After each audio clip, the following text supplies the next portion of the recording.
को अस्सलाम वालेकुम।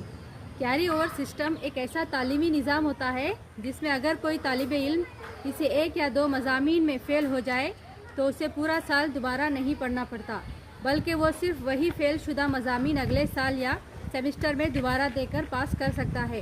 अहम खुसूसियात: सिर्फ फ़ेल मज़ामीन दोबारा देना पड़ते हैं, पूरा साल कोर्स दोबारा नहीं दोहराना पड़ता। अगली क्लास में तरक्की प्रमोशन: तालिब इल्म अगली जमात में जा सकता है, लेकिन साथ ही पिछले फेल शुदा मज़ामीन को क्लियर करना ज़रूरी होता है।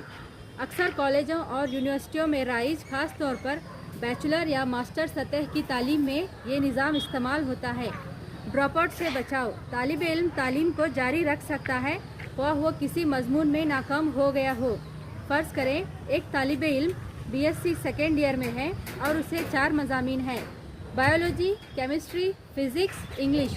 अगर वो केमिस्ट्री में फ़ेल हो जाता है मगर बाकी 3 मज़ामीन में कामयाब हो जाता है तो वह थर्ड ईयर BSc में दाखिला ले सकता है, लेकिन केमिस्ट्री का पेपर अगले इम्तहान में दोबारा देना होगा।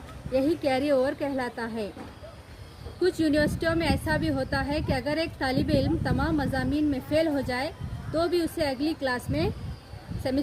क्लास या सेमेस्टर में दाखिला दे दिया जाता है।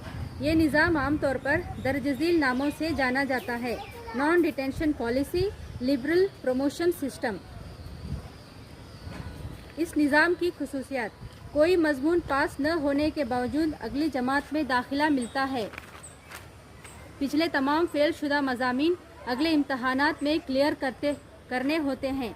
मकसद यह होता है कि तालिब इल्म पर कम दबाव हो और वो तालीम जारी रखे। मिसाल: एक तालिब इल्म BA साल अव्वल में चारों मज़ामीन में फ़ेल हो गया, फिर भी यूनिवर्सिटी उसे BA साल दुवम में दाखिला दे देती है।